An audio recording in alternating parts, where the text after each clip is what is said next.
నమస్తే, welcome to Bharati TV. నేను బాబయ్య.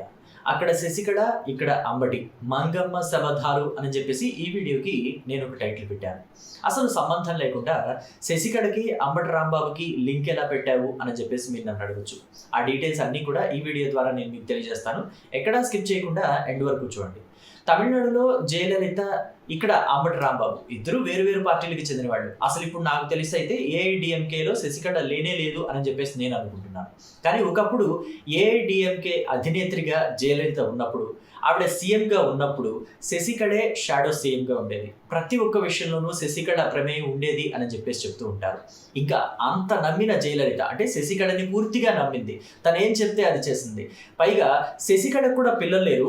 శశికళ చెల్లెలు కొడుకునో తమ్ముడు కొడుకునో ఒక ఆయన ఉంటే ఆయన్ని దత్తత కూడా తీసుకుంది జయలలిత. శశికళ మాటని విని, శశికళ మాటని కాదనలేక అతన్ని దత్తత కూడా చేసుకుంది. సో అంతటి స్థాయి అనమాట. సో చివరికి చూస్తే ఏమైంది, జయలలిత హాస్పిటల్లో ఉంటే శశికళదే పెత్తనం అంతా.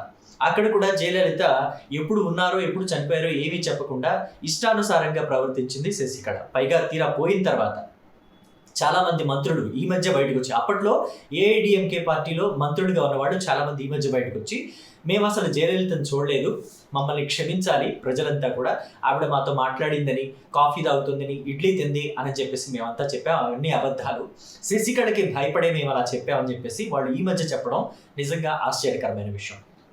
అంటే మొత్తం కథ అంతా శశికళే నడిపించింది. ఇక్కడ ఏదో సంథింగ్ ఫిషీ ఉంది అని చెప్పేసి అందరికి అర్థమైంది. చాలామంది ఏం చెప్తారంటే, అక్కడ తమిళనాడులోని కొన్ని వెబ్సైట్లు కావచ్చు, కొన్ని వార్తా ఛానళ్ళు కావచ్చు, యూట్యూబ్ ఛానళ్ళు కావచ్చు, ఏమంటారంటే శశికళే జయలలితకి స్లో పాయిజన్ ఇచ్చి చంపేసిందని చెప్పేసి. కానీ జయలలిత చనిపోయిన తర్వాత ఆవిడ చావుకి పగ తీర్చుకుంటారనో, ఆవిడని ఎవరో చంపేశారన్నట్టుగానో జయలలిత సమాధి మీద తీవ్రమైన ప్రతిజ్ఞ ఒకటి చేసింది, సవాల్ ఒకటి చేసింది శశికళ. కానీ ఇక్కడ చూస్తే అంబటి రాంబాబు వైఎస్ఆర్కి తోడుగా ఉన్నాను అని చెప్పేసి చెప్పుకుంటూ ఉంటాడు. వైఎస్ఆర్కి నేను ప్రియ శిష్యుడిని అని చెప్పేసి చెప్పుకుంటూ ఉంటాడు. ఆ వైఎస్ఆర్ కొడుకే వైఎస్ జగన్మోహన్ రెడ్డి పార్టీ పెట్టుకుంటే ఆయన పార్టీలో నేను ఉన్నాను అని చెప్పేసి చెప్తూ ఉంటాడు. తాజాగా అయినా పులివెందులు వెళ్ళాడు. పులివెందులు కూడా ఎందుకు వెళ్ళాడు అని అంటే, ఆయన ఏదో వైఎస్ఆర్ మీద ప్రేమ పొంగిపోయో కారిపోయో వెళ్ళలేదు. అక్కడ ఆయన మీద పోలీస్ స్టేషన్లో కేసు నమోదైంది. ఎందుకంటే చంద్రబాబు నాయుడిని బండబూతులు తిట్టాడు కదా, అనుచిత వ్యాఖ్యలు చేసి ఆయన రాజకీయ జీవితాన్ని అంతా కూడా అంబటి రాంబాబు తన చేతులతో తానే మురుక్కాలలో కలిపేసుకున్నాడు. సో అయితే ఆయన చేతులతో ఆయనే తన జీవితాన్ని, తన రాజకీయ జీవితాన్ని తురుంచేసుకున్నా కానీ ఎవరూ బాధ్యుడు కాదు. కానీ చంద్రబాబు నాయుడిని బూతులు తిట్టినందుకు మాత్రం ఆయనే బాధ్యుడు. సో ఈ క్రమంలో ఆయన మీద కేసు నమోదైంది పులివెందులలో కూడా. పులివెందులలో కూడా తెలుగుదేశం పార్టీ వాళ్ళు ఉంటారు కదా, వాళ్ళకి ఒళ్ళు మండి చంద్రబాబు నాయుడిని తిట్టినందుకు అంబటి రాంబాబు మీద పులివెందుల్లో కూడా కేసు పెట్టారు. ఈ క్రమంలో ఆ కేసుకు సంబంధించి అటెండ్ అయ్యారు అంబటి రాంబాబు. నేరుగా ఆ కేసుకు సంబంధించిన వ్యవహారాలు చూసుకోకుండా ఆయన వైఎస్ఆర్ ఘాట్ దగ్గరికి వెళ్ళి వైఎస్ఆర్ ఘాట్ మీద ప్రమాణం చేసి, నేను జగన్మోహన్ రెడ్డిని ముఖ్యమంత్రి చేసే వరకు కూడా నిద్రపోను, అసలు ఆ అలసట అన్నది తీసుకోను, లేకపోతే ఊపిరి సలుపుకోను, ఇలాంటి పెద్ద పెద్ద మాటలతోటి ప్రమాణాలు చేసి వచ్చాడు.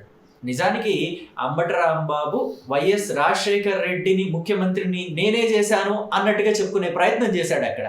కానీ అలా చెప్తే ఖచ్చితంగా నోటితో కాకుండా ఇంకా దేంతో అన్న నవ్వుతారు అని చెప్పేసి ఆయన ఆగిపోయినట్టున్నాడు. కానీ పాపం వైఎస్ఆర్ ఇచ్చాపురం వరకు పాదయాత్ర చేశాడు కదా, అక్కడ తెలంగాణలో మొదలుకొని చేవెళ్లలో మొదలుకొని ఇచ్చాపురం వరకు పాదయాత్ర చేశారు కదా, ఆ పాదయాత్ర ఆద్యంతం నేనున్నానని చెప్పాడు. కానీ ఎక్కడా కూడా వైఎస్ఆర్ని నేనే ముఖ్యమంత్రిని చేశాను, వైఎస్ఆర్ ముఖ్యమంత్రి అయ్యే వరకు కూడా నేను నిద్రాహారాలు మానుకున్నానని చెప్పే ప్రయత్నం చేయకుండా బ్రతికించాడు వైఎస్ఆర్ అభిమానులందరినీ కూడా. అయితే ఇప్పుడు అంబటి రాంబాబు వైఎస్ఆర్కే ఇక్కడ వెన్నుపోటు పొడుస్తుంది ఏంటి అని అంటే, జగన్మోహన్ రెడ్డి పార్టీలోని వాళ్ళు, అంటే వైసీపీలోని వాళ్ళంతా కూడా వైఎస్ రాజశేఖర రెడ్డి భార్య విజయలక్ష్మిని, వైఎస్ రాజశేఖర రెడ్డి కుమార్తె షర్మిలని ఇద్దరిని కూడా బండబూతులు తిడుతున్నారు. అక్కడ చూస్తే వర్ర రవీందర్ రెడ్డి జగన్మోహన్ రెడ్డి భార్య భారతీరెడ్డి కూడా కావాల్సిన వాళ్ళు. అలాగే జగన్మోహన్ రెడ్డి భార్య భారతీరెడ్డి సొంత పత్రికలో కూడా, సొంత ఛానల్లో కూడా షర్మిలని నానా తిట్లు తిట్టిస్తూ ఉన్నారు, కూర్చోబెట్టి డిబేట్లు పెట్టి మరీ తిట్టిస్తున్నారు. సో వీటికి ఎక్కడ కూడా అంబటి రాంబాబు ఏనాడు స్పందించడు. కానీ ఏమని చెప్తాడు, నేను వైఎస్ఆర్కి ప్రియ శిష్యుడిని, లేకపోతే ప్రియాతి ప్రియమైన స్నేహితుడిని, ఇలాంటివి చెప్పుకొస్తాడు. శశికళ కనుక నేను జయలలితకి ప్రియాతి ప్రియమైన నిత్యని అని చెప్పుకున్నట్టు, ఇక్కడ అంబటి రాంబాబు కూడా అదే చెప్తాడు. కానీ ఎక్కడ వైఎస్ఆర్ భార్యకి జరిగే అవమానం విషయంలోనూ మాట్లాడు, వైఎస్ఆర్ కన్న కూతురు షర్మిలారెడ్డి విషయంలో జరుగుతున్న అవమానాలని కూడా ఖండించడు. నిజానికి అంబటి రాంబాబు వైఎస్ఆర్ని అంత ప్రేమిస్తున్నా, వైఎస్ఆర్కి ప్రీశిష్యుడు అని చెప్పుకోవాలనుకున్నా ముందు వీటి మీద మాట్లాడాలి. వీటి మీద మాట్లాడి వైఎస్ఆర్ కాంగ్రెస్ పార్టీ నుంచి బయటకు వచ్చి ఇండిపెండెంట్ గా పోటీ చేసి గెలిచి నెక్స్ట్ ఎలక్షన్ లో కాపు టైగర్ అని చెప్పేసి జగన్మోహన్ రెడ్డి ఒక బిరుదు ఇచ్చాడు కదా, ఆ కాపు టైగర్ అనే బిరుదుని ఇండిపెండెంట్ గా పోటీ చేసి నిలబెట్టుకోవాలి అని చెప్పేసి చాలా మంది చెప్తున్నారు. ఏదో వైఎస్ఆర్ ఘాటు దగ్గరికి వెళ్ళి ప్రమాణాలు చేసేసి పూలు జల్లేసి దండలేసేసి వచ్చేస్తే సెంటిమెంట్ ఏమీ బలపడదు. అంబటి రాంబాబుని వైసీపీ వాళ్ళు ఏమీ గెలిపిస్తారనే నమ్మకం కూడా లేదు. ఎందుకంటే ఇప్పటికే అంబటి రాంబాబుకి గుంటూరు వెస్ట్ నియోజకవర్గంలో లేళ్ల అప్పిరెడ్డి ఇంకా మిగతా రెడ్డి సామాజిక వర్గానికి చెందిన వాళ్ళంతా కూడా పొగబెట్టేస్తున్నారు. ఆయనకు అక్కడ ఎర్త్ పెట్టేశారు.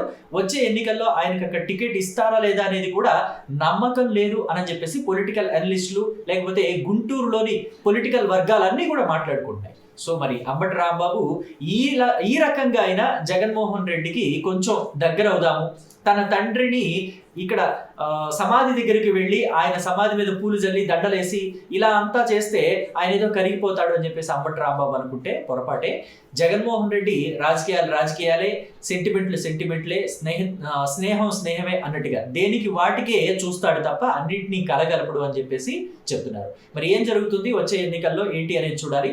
అలాగే అంబటి రాంబాబు జగన్మోహన్ రెడ్డిని ముఖ్యమంత్రిని చేయగలుగుతాడా, జగన్మోహన్ రెడ్డి 2029లో ముఖ్యమంత్రి అవుతాడని మీరు అనుకుంటున్నారా? మీ అభిప్రాయాన్ని కామెంట్ బాక్స్లో తెలియజేయండి. Thank you.